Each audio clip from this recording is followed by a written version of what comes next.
అందరికీ జై శ్రీరామ్. ఓం నమో శ్రీ వెంకటేశయ్య. ఈరోజు వీడియో ఏంటంటే, నాకు తెలిసిన ఇన్ఫర్మేషన్ ఏదైనా మీ అందరికీ అందించాలని నేను అనుకుంటానండి. ఎందుకంటే కొంతమందికి తెలియదు కదా, అందరూ చూడరు కనుక, న్యూస్ అది చూడరు కనుక మీకు నేను అందించాలని అనుకుంటున్నాను. అయితే ఏంటంటే కోతులు మన అందరికీ ఇష్టమే. అవేంటి, వాటి చేష్టలకి నవ్వొస్తూ ఉంటుంది, వాటికి ఏదో ఒకటి ఆహారం వేస్తూ ఉంటాము, కొన్ని సరదాగా ఉంటుంది. కానీ కాకపోతే అవి మన ప్రాణాలకి ముప్పు కలగకుండా ఉన్నంత వరకు పర్వాలేదు అన్నమాట. ఇప్పుడు చూస్తున్నాం కదా, కుక్కలు అవ్వనివ్వండి, కోతులు అవ్వనివ్వండి, వాటి వల్ల చాలా మనుషులు అయితే ఇబ్బంది పడుతున్నారు. కోతి చేసిన చేష్టలు ఏంటనేది వీడియో అయితే ఫుల్గా చూడండి. ఈ ఇన్సిడెంట్ ఛత్తీస్గఢ్లో జరిగింది.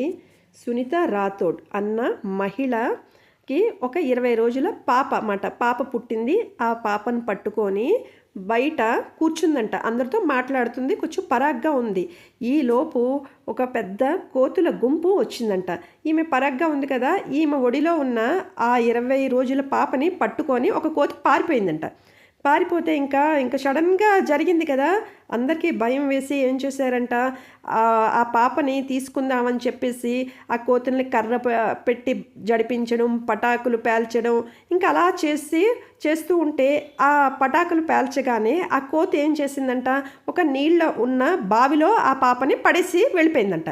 వెళ్ళిపోగానే అప్పుడు వీళ్ళు దగ్గర ఉన్నారు కనుక ఏం చేశారంటే, ఒక బకెట్ తోటి ఆ పాపని లాగారంట. ఎందుకు ఆ పాప ములగలేదు అంటే, ఆ పాప ఒంటి మీద ఉన్న డైపర్ వల్ల ములగలేదంట. డైపరే ఆ పాప ప్రాణాలని కాపాడింది అన్నమాట. అయితే కొంచెం నీళ్లు తాగిందంట, కానీ పక్కనే ఒక నర్సు ఉంటే ఆ నర్సు ఉన్న నీళ్ళని అన్ని తీసేసిందంట. కాకపోతే ఆ పాప ప్రాణాలకి ఎటువంటి ప్రమాదం జరగలేదన్నమాట, బాగా సేఫ్గానే ఉందంట. ఇది ఈరోజు వీడియో అన్నమాట. అంటే మనం ఏదైనా అప్రమత్తంగా ఉండాలి. మనం ఎక్కడికి వెళ్ళినా ఏం చేసినా కొంచెం జాగ్రత్తగా చూసుకుంటూ ఉండాలండి. అందుకే నేను చెప్పేది, కోతులు ఎంతవరకు అంటే మనం దూరంగా ఉండి వాటి చేష్టలు నవ్వినంత వరకే చాలా జాగ్రత్తగా ఉండాలి. ఓం నమో శ్రీ వెంకటేశాయ. అందరికీ జై శ్రీరామ్.